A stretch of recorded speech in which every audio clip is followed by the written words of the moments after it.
बार फिर से मैं आशीष पांडे स्वागत करता हूं आपकी अपनी क्लास जिसका नाम है ट्रिक टॉप क्लासेस। जैसा कि आपको पता है कि हिंदी की सीरीज चल रही है और उसमें अलंकार, क्रिया, वाक्य और कई भी जो इंपॉर्टेंट है लेखपाल के लिए, सुपर टेट के लिए, सी टेट के लिए और यूपी टेट जो उसकी परीक्षा की डेट आ भी गई है जो 27 जनवरी को है शायद, तो उस सब के लिए बहुत ही इंपॉर्टेंट टॉपिक है रस।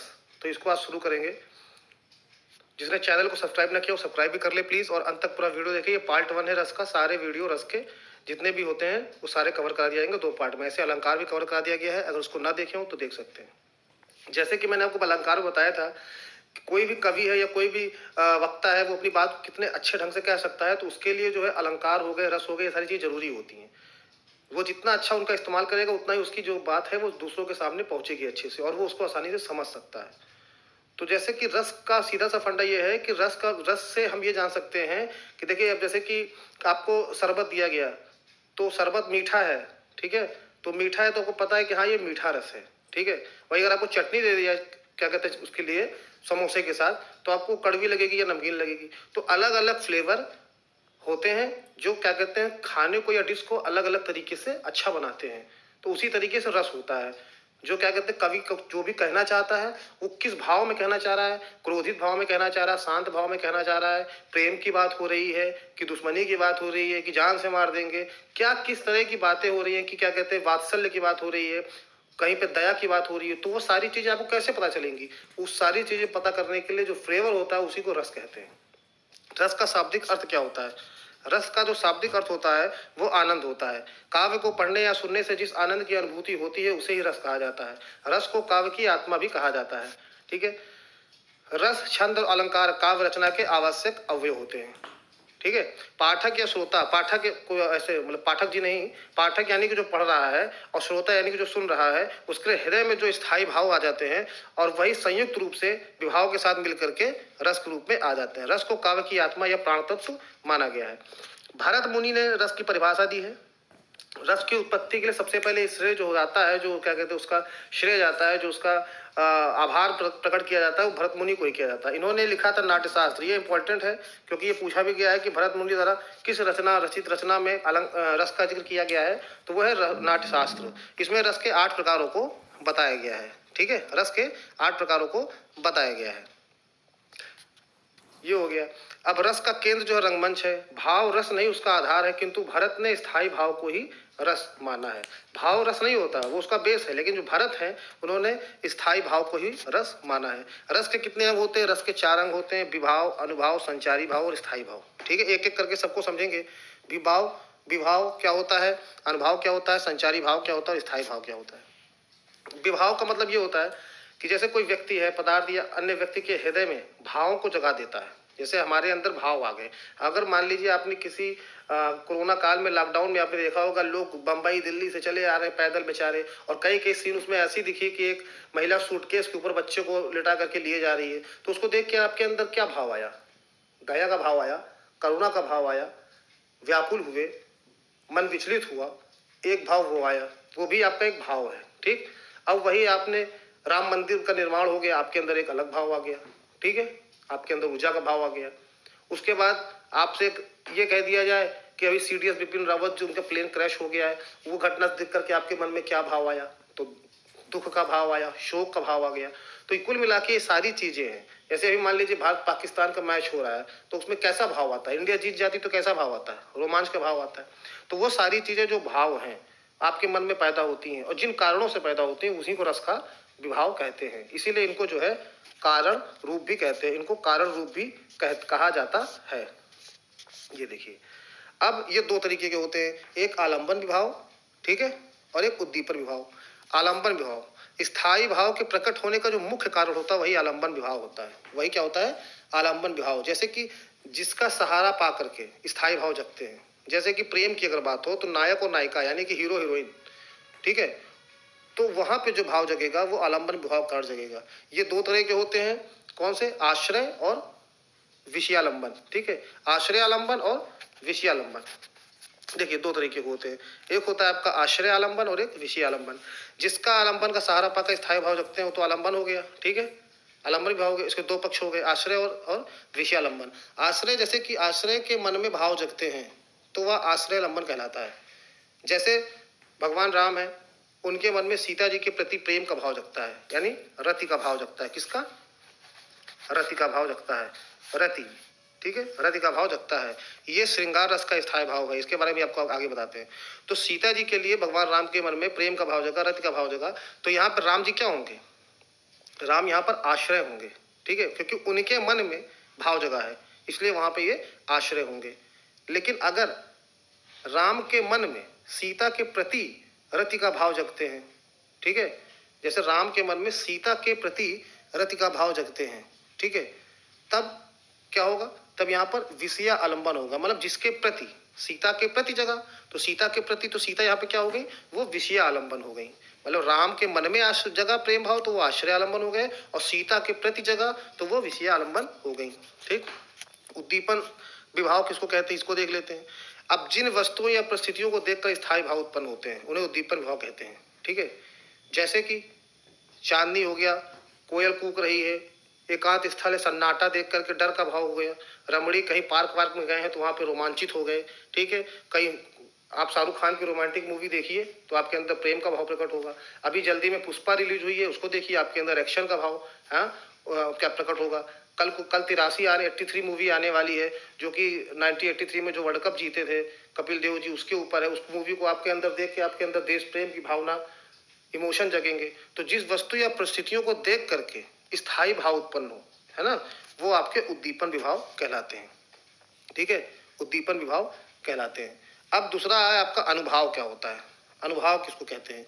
जो मन में, आपके मन में जो भाव प्रकट हुआ, ठीक है, उसको एक जगह से दूसरी जगह लेके जाने वाला, ठीक है, उसी को अनुभाव कहते हैं, है ना, उसी को अनुभाव कहते हैं। इसके जो है अनुभाव के भेद होते हैं कई, जैसे कि एक हो गया स्तंभ, स्वेद, रोमांच, स्वरभंग, कंपन, विवरणता, अश्रु और प्रलय। ये सब जो है स्थायी भाव के कारण आपके मन में आते हैं। अब देखिए, सीधी से समझिए, जैसे कि अश्रु है, आंख से आंसू निकल रहे हैं, कब निकलेंगे? आपने मूवी में कोई इमोशनल सीन देखी, या कहीं पे कविता पाठ हो रहा है, प्रवचन हो रहा है, वहां पे वियोग का, है ना, कहीं पे किसी के गम का कोई वर्णन आ गया, तो वहां पे क्या ऑटोमेटिक आप इमोशनल होंगे, आपके आंख से आंसू निकलेंगे। तो आप इमोशनल किस चीज के हुए? उस इमोशनल सीन को देख के। तो जो आपका वो इमोशनल सीन है वो आपका तो स्थायी भाव का कारण हो गया। लेकिन जो ये अश्रु आपके निकले, ये आपके अनुभव हैं। क्यों निकले? दुख वाला वीडियो देख के, दुख वाला गाना सुन के, गम मोहम्मद रफी गाने सुन के आपके आंसू निकल आए, तो मोहम्मद रफी के गाने क्या हुए? स्थायी भाव हो गए, आंसू निकल गए, वो आपके अनुभव हो गए। जैसे कि रोमांच, इंडिया पाकिस्तान का मैच है, मैच देख करके आप एक्साइटेड हो रहे हैं, ये इंडिया जीतेगी, तो मैच जो है वो आपका स्थायी भाव है, और रोमांच जो पैदा हो रहा है वो आपका अनुभव है। वैसे ही कंपन, आप कहीं कोई हॉरर मूवी देख रहे हैं, डर गए, आपका शरीर कांपने लगा, तो हॉरर मूवी जो पैदा कर रहा है डर आपके अंदर, वो स्थायी भाव है, और आप डर के मारे कांपने लगे, वो आपका अनुभव है, ठीक है। संचारी भाव की बात कर लेते हैं, जो स्थानीय भाव का संचरण करते हैं, ठीक है, जो स्थानीय भाव का संचरण करते हैं वही स्थायी संचारी भाव कहलाते हैं, ठीक है। इनकी संख्या कितनी मानी गई है, ये पूछा जाता है। इस संचारी भाव की संख्या कितनी है? 33 है। कौन कौन से हैं? देखिए, हर्ष है, चिंता है, गर्व है, अविद्यता है, ठीक है, उसके बाद ग्लानि है, मोह है, जड़ता, दीनता, विबोध, मति, स्मृति, स्वप्न, व्याधि, अपस्मार, विषाद, निर्वेद, शंका, आलस्य, उत्सुकता, उन्माद, आवेग, लज्जा यानी कि शर्म, श्रम, अमर्ष, मद, चपलता, मरण, दैन्य, त्रास, संत्रास, असूया और औत्सुक्य।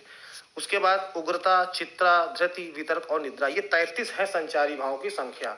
ये पूछा जाता है, ठीक है, ये पूछा जाता है, ठीक। स्थायी भाव क्या होता है? स्थायी भाव का मतलब होता है कि स्थायी भाव का मतलब होता है आपका प्रधान भाव। प्रधान भाव वही जो रस की अवस्था तक पहुंचा जाता है। इसकी संख्या, स्थायी भाव की संख्या जो है 9 मानी गई है। स्थायी भाव की संख्या 9 मानी गई है। स्थायी भाव ही रस का आधार है, ठीक है। जैसे कि जो भी रस है, श्रृंगार रस है, जैसे श्रृंगार रस का स्थायी भाव क्या है? रति है। करुण रस का क्या है? शोक है। तो स्थायी भाव की संख्या 9 है, लेकिन टोटल 11 होते हैं, और टोटल 11 होते हैं तो 11 टोटल रस होते हैं। वैसे तो मूलतः नवरस जो माने जाते हैं वो नवरस ही माने जाते हैं, पूर्णतः जो है वो नवरस ही माने जाते हैं, ठीक है। बाद के इसमें 2 जो हैं वो आचार्यों ने जोड़ दिए हैं। बाद के इसमें जो है वो आचार्यों ने जोड़ दिए हैं। इसलिए स्थायी भाव की संख्या पूछी जाए तो कितनी होती है? तो 11 होते हैं। अगर विकल्प में अगर ऑप्शन अगर पूछ ले स्थायी भाव की संख्या कितनी है, तो अगर विकल्प में सिर्फ 9 दिया है तो आप 9 को मारेंगे। अगर 9 और 11 दोनों दिया है, ठीक है, तब भी आप 9 को ही मारेंगे। मेन आंसर आपका 9 ही है। बस स्थायी भाव 9 थे, 2 बढ़ा दिए गए, उससे क्या हुआ, रसों की संख्या 11 हो गई। लेकिन स्थायी भाव की संख्या अगर ऑप्शन में आएगा 9 तो 9 मारना है, 9 और 11 दोनों दिया तब भी 9 ही मारना है। ठीक, रस के प्रकार देख लेते हैं कौन कौन से होते हैं। भाई 11 होते हैं स्थायी भाव, श्रृंगार रस, हास्य रस, रौद्र, करुण रस। ठीक, वीर, अद्भुत, बीभत्स, भयानक, शांत रस, वात्सल और भक्ति। इसमें से कुछ रसों की इस बार चर्चा होगी और अगले वीडियो में दूसरे की। अब देखिए श्रृंगार रस आ गया। श्रृंगार रस को क्या कहते हैं? श्रृंगार रस को रसराज या रसपति कहा गया है, ये सवाल पूछा गया है। ठीक है, श्रृंगार रस को रसराज या रसपति कहा गया है। ठीक, अब इसमें प्रेम की बात होती है और बिछड़ने की बात होती है। सिंपल सा छोटा सा समझिए आप, प्रेम और बिछड़ने की बात होती है। नायक नायिका के प्रेम और बिछड़ने की बात होती है। अगर नायक और नायिका के मन में, ठीक है, रति या प्रेम जब रस की अवस्था को पहुंचकर आश्वासन योग हो जाता है तो श्रृंगार रस कहलाता है। कुल मिला के रोमांटिक मूवी, रोमांटिक सॉन्ग्स, ठीक है, प्यार भरे नगमे, ये आपके श्रृंगार रस में आते हैं। ठीक, नायक और नायिका के मन में उठने वाला प्रेम। अब देखिए इसमें 4 जो आपके पार्ट है वो कौन कौन से होता है। जैसे कि जो नायक होता है, नायक, ये श्रृंगार रस के स्थायी भाव क्या होता है? रति होता है। श्रृंगार रस का आलंबन विभाव यानी कि आश्रय कौन होगा? नायक और नायिका होंगे। आलंबन। फिर उद्दीपन की बात करें तो नायक और नायिका का सौंदर्य, जैसे सीता जी राम को देखकर मुग्ध हो गए और राम मुग्ध हो गई और राम जी को देख के सीता जी मुग्ध हो गई, तो उन दोनों लोगों का जो सौंदर्य है वो उद्दीपन विभाव कहलाएगा और नायक और नायिका आलंबन विभाव कहलाएंगे। ठीक है, जहाँ पे जिस बगिया में मिले हैं दोनों लोग, वहाँ पर वसंत ऋतु है, वहाँ पे क्या कहते हैं, भौरे गुनगुना रहे हैं, भ्रमर गुंजन हो रहा है। ठीक है, भ्रमर गुंजन हो रहा है, बहुत बढ़िया पार्क है वो, बहुत बढ़िया बगिया है, रमणीक उपवन है।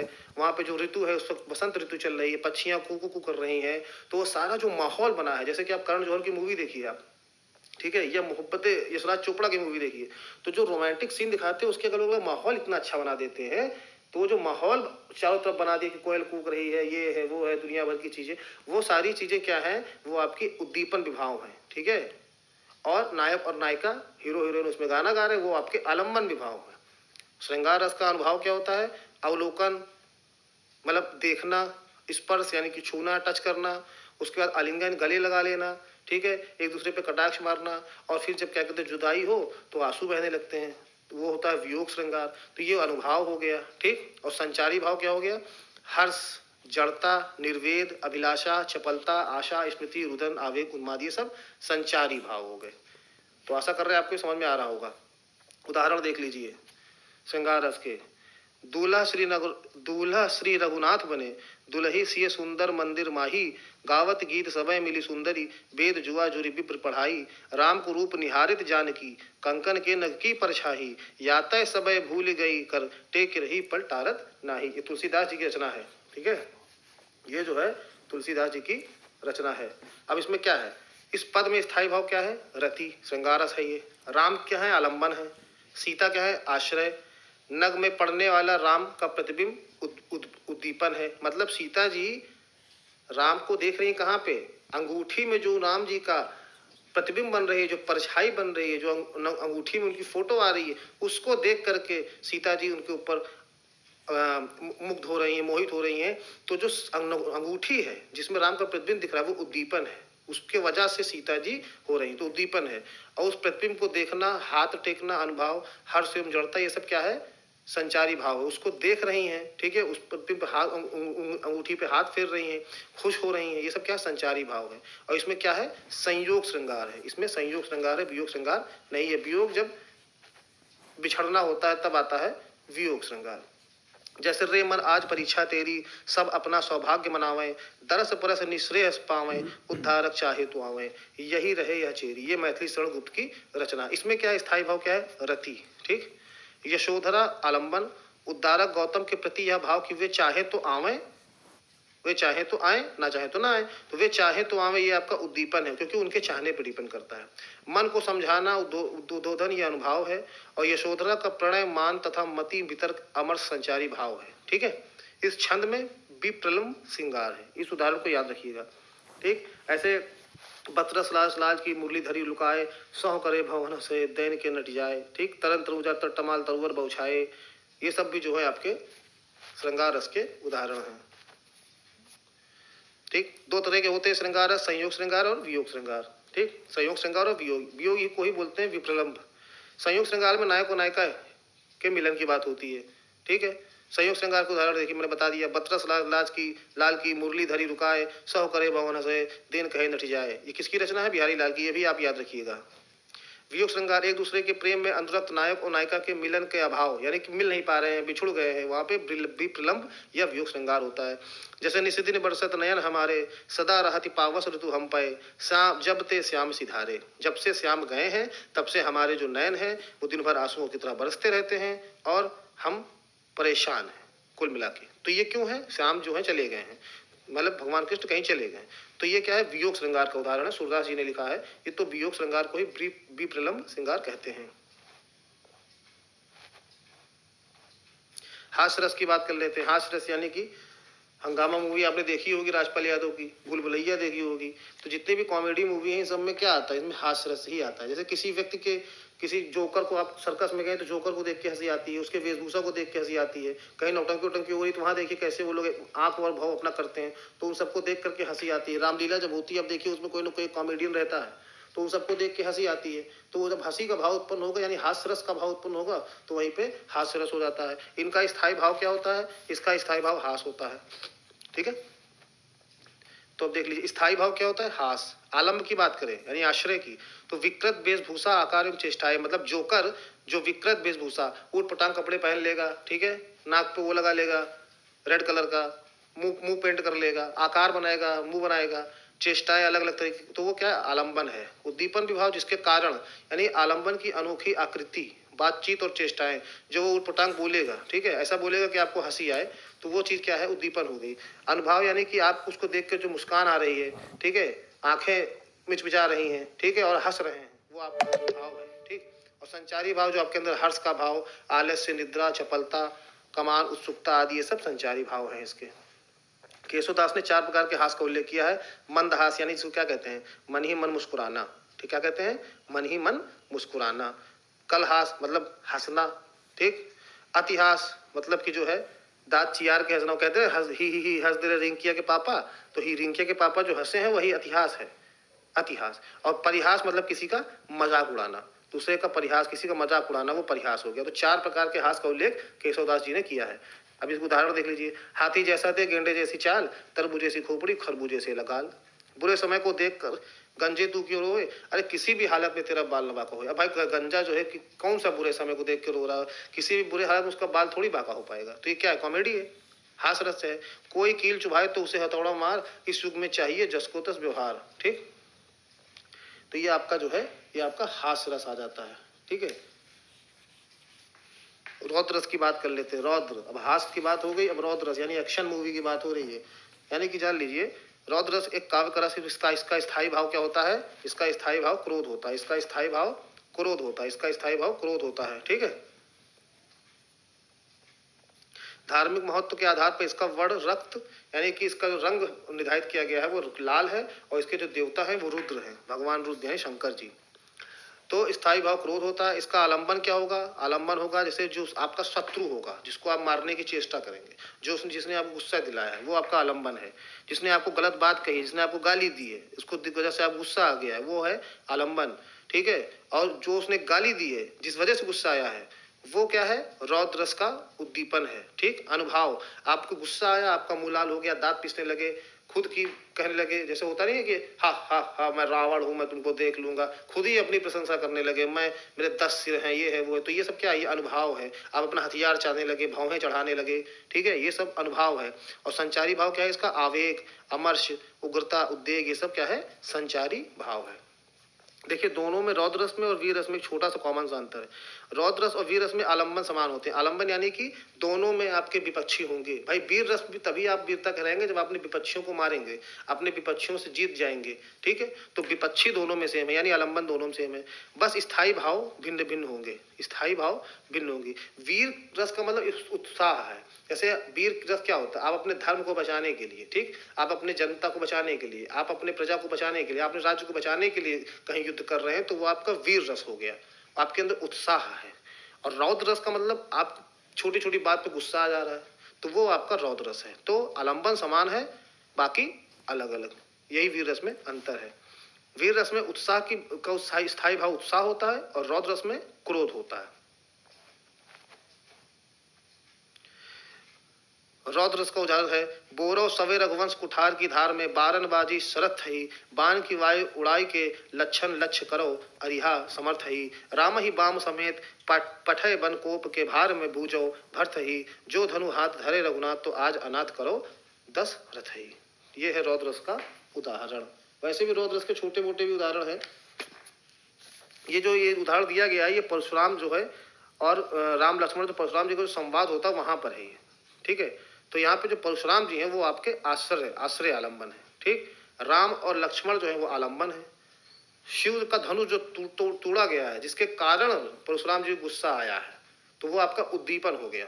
शिव धनुष जो टूटा है उसके कारण गुस्सा आया परशुराम जी को, वो आपका उद्दीपन हो गया। किसके ऊपर आया? राम और लक्ष्मण के ऊपर आया, तो वो आलम्बन हो गए। और किसको आया? परशुराम को आया, तो वो आश्रय हो गए, ठीक है। और परशुराम जी जो बातें कह रहे हैं गुस्से में, वही क्या है? अनुभाव है, ठीक। तो यहाँ पर क्या है? रौद्र रस क्रोध की उत्पत्ति हुई है, ठीक है।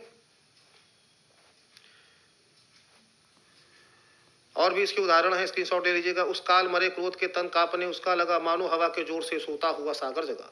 अतरस बोले वचन कठोर, बेग दुखाओ मूढ़ नत आजू, उल्टहु महु जह जग तव राजू। ये सब उदाहरण है रौद्र रस के। वीर रस की बात कर लेते हैं। अभी आपको बताया क्रोध और वीर में सब कुछ है, लेकिन बस खाली आलंबन का सेम है, बाकी अलग अलग चीजें हैं। वीर रस का स्थायी भाव उत्साह होता है, जैसे कि आपको अपने शत्रु के उत्कर्ष को मिटाने के लिए, गरीबों की दुर्दशा को देख उनका उद्धार करने के लिए, धर्म का उद्धार करने के लिए जो उत्साह मन में उमड़ता है, देश प्रेम का जो भाव आ गया, ठीक है। देश प्रेम, मन कर रहा है कि पाकिस्तान के अंदर घुस के आक्रमण कर दिया जाए, तो ये क्या है? ये उत्साह है, वीर रस है। इसका स्थायी भाव क्या होता है? उत्साह, ठीक।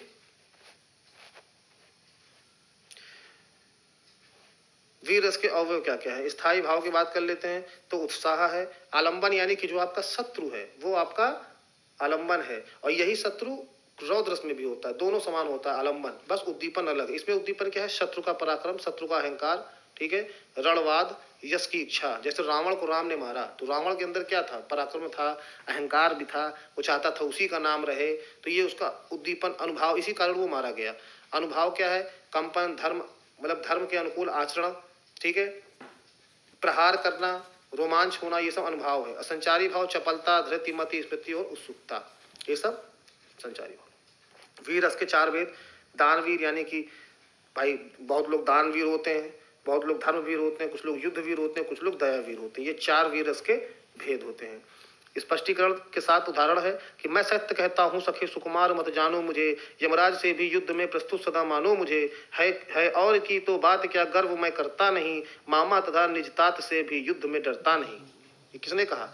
ये अभिमन्यु जब क्या कहते हैं चारों तरफ घिर गए थे, तो अभिमन्यु का ये कथन अपने दोस्त से कह रहा था, वो अपने मित्र से कह रहे थे कि कौरव कौन है इसमें? आलम्बन, यानी कौरव क्या है? दुश्मन थे ना, पांडव के दुश्मन कौरव थे, तो कौरव आलम्बन हो गए। अभिमन्यु ने ये बात कही है तो अभिमन्यु आश्रय हो गए।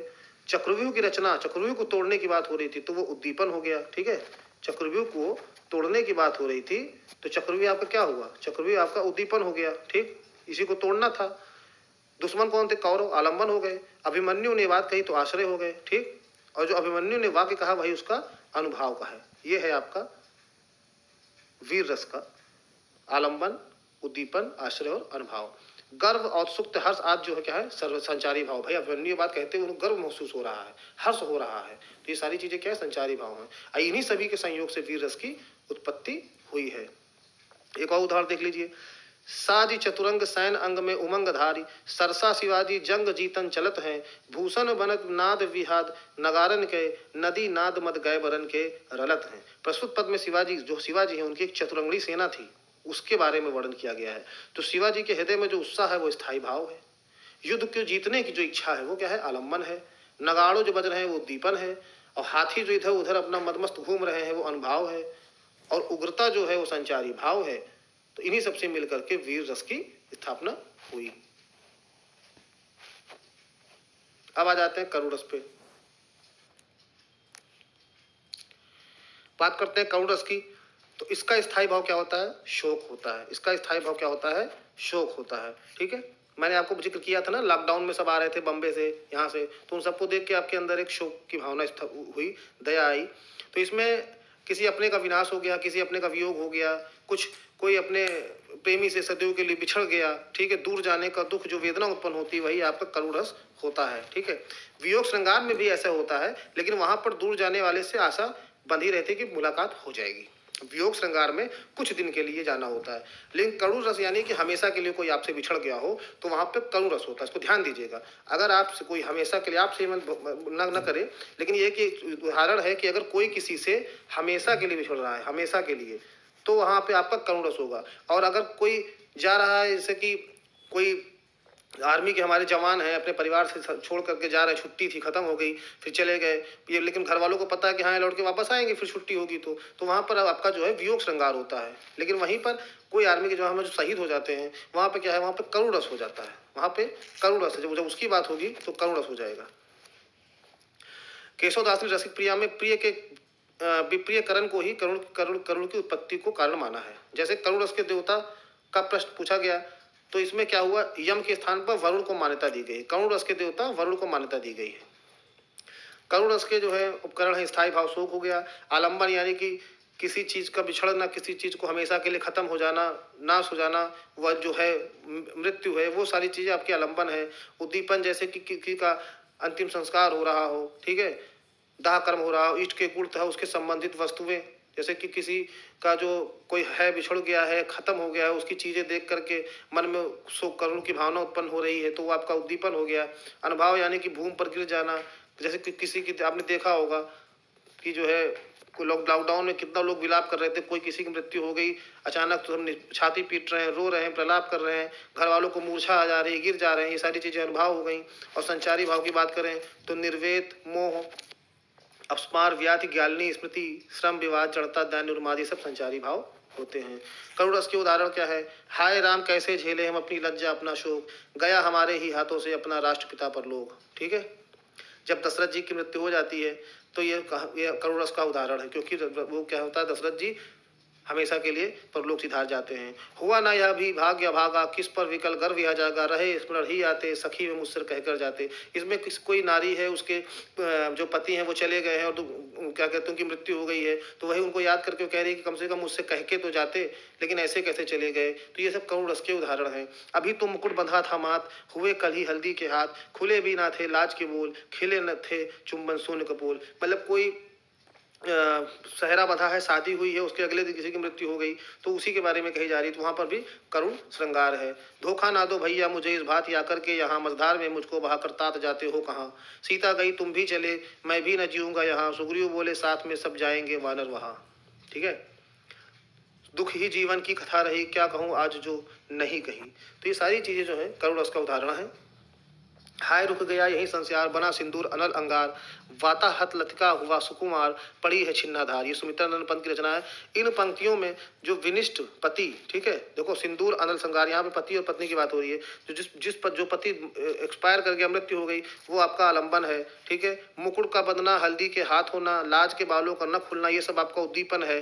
ठीक, वायु से आहत लतिका के समान नायिका का बेसहारे पड़े होना, मतलब जैसे हवा बहुत तेज चलती है तो जो पेड़ होता है वो टूट के गिर जाता है, उसी तरह जो नायिका है वो भी उनके वियोग में, उनके गम में मतलब एकदम डिस्टर्ब हो गई है, लेटी पड़ी हुई है, तो वो जो है क्या है, अनुभव है। और जो विषाद, दैन्य, स्मृति, जड़ता, ये सब संचारी भाव है, इसीलिए यहाँ पे करुण रस है, इसका स्थायी भाव शोक होता है। ये है टिकटॉक क्लासेस। इस यूट्यूब चैनल को सब्सक्राइब करें। निःशुल्क क्लासेस हर विषयों की बहुत ही आसान और ट्रिक वाली भाषा में पाएं। Super TET, CTET, UPTET, UPSC, लेखपाल और भी जितनी परीक्षाएं हैं उससे संबंधित हर विषयों की बहुत ही अच्छे तरीके से क्लास बनाई जाती है। हर कन्फ्यूजन होगी दूर, क्योंकि यहाँ पर ट्रिक मिलेगी भरपूर। सब चैनल को सब्सक्राइब करें। कॉन्टैक्ट नंबर ये है, कोई समस्या हो तो। बाकी फिर मिलते हैं रस के सेकेंड पार्ट में। तब तक के लिए आशीष पांडे को इजाज़त दीजिए।